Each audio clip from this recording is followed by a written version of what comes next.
In this video, I'm actually going to talk about staffing and how to properly staff your facilities, whether it's an assisted living or behavioral health or sober living. So if you're interested, make sure to stick around. What is going on, everyone? I hope you're all doing well. If you're new here, my name is Serge. Welcome to the channel. To all my reoccurring viewers, thank you so much for all the love and support that each and every single one of you have shown me. If you have not yet, make sure to go check out the God Made podcast on most streaming platforms. Also, feel free to go check out legionassistedlivingacademy.com, where I actually teach how to start your own facility from A to Z. Also, you can book a one-on-one mentorship call in the description of this video or at legionassistedlivingacademy.com. And also feel free to go check out Legion Assisted Living Academy on Facebook. You can join the group. It's free. With that, also check out valleyalfventures.com if you are a limited partner looking to passively invest in this niche. And also, if you are an operator looking to potentially sell or expand your operations, feel free to reach out to us at valleyalfventures.com.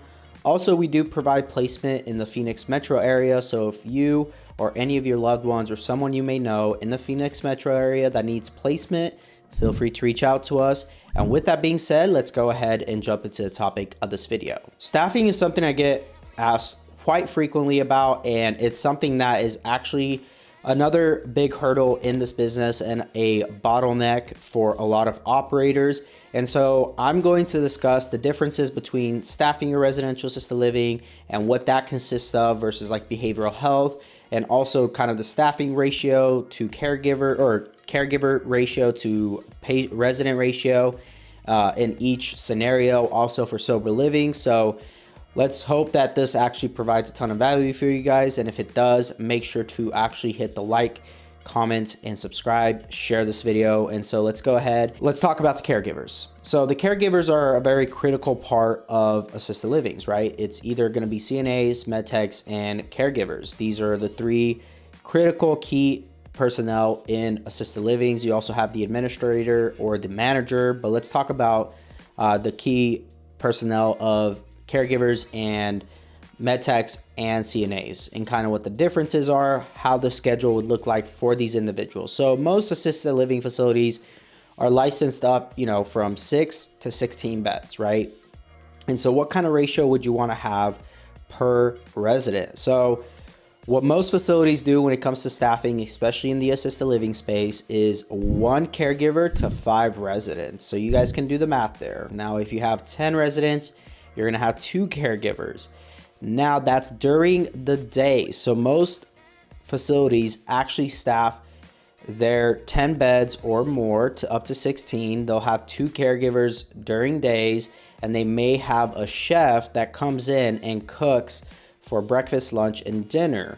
Other facilities actually have a person, maybe an assistant caregiver, who will do the cooking instead. And they may just have a food handler certification, and they can do the cooking while the other 2 caregivers, but that caregiver assistant isn't going to do any of the resident care. It's going to be the other 2 caregivers. Now at night, they typically just have 1 caregiver per 10 residents at night. So, or also even up to 15. Most big box facilities have 1 caregiver to 15 residents, and that is even during the days. So most big box facilities are licensed, for 150 residents or more. So you guys can do the math there as far as what their staffing ratio is. So with these smaller residential assisted living facilities, that's what the staffing looks like. Now, as far as how you structure and schedule these caregivers, it's up to each facility to do that. The manager will typically handle the scheduling, or if they have an HR person that can handle that, then they will do that as well. But typically it's the manager that handles all the scheduling. Now, another concept that works, and think of it as like where apartments have their on-site management, they may even have the on-site maintenance people, but they all live there on site at the apartment buildings, but they get a discount from their monthly rent, right? So, and they also get paid. Now, I think caregivers can also do this. Facilities also incorporate this and have like a separate living quarters for the caregiver. They'll give them, they'll still pay them. They typically have a free place to live. They don't charge these caregivers rent to live there. So a lot of caregivers will go for that because they have a free place to live. It reduces their monthly expenses and allows them the opportunity to be able to actually save their income. So that is typically how you see a lot of these facilities actually structure and schedule their caregivers. Now, what type of pay do you typically see? Now, as of right now, it really comes down to the labor laws in each person's state. So it can depend and vary quite a bit. But right now you're seeing it anywhere from $12 to $20 an hour. And so it can really vary depending on where you're at and what other care homeowners are paying their caregivers. So it could range again from $12 to $20. Let's talk about behavioral health now and what the staffing requirements are.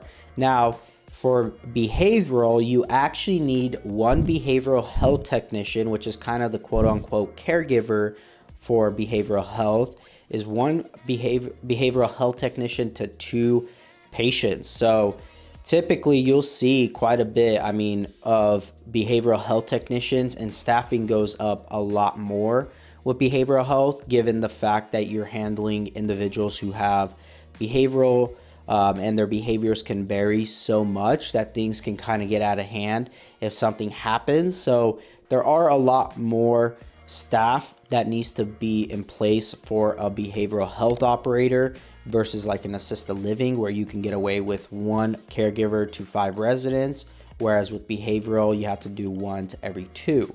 So with that, you also need to have a psych doctor, whether it's contracted or have them on a retainer, but you have to have them in place to come and evaluate these individuals on a frequent basis. So behavioral does require a lot more. Now the reimbursement rates are a lot higher, so they can typically pay and afford the payroll for the most part. You probably, as a behavioral operator, make $2,000 to $5,000 more than maybe an assisted living, and that's NOI, net operating income, than an assisted living operator. So it's really a preference. Yeah, you make a little bit more money with behavioral, but again, it's really a preference of what type of clientele you want to take care of.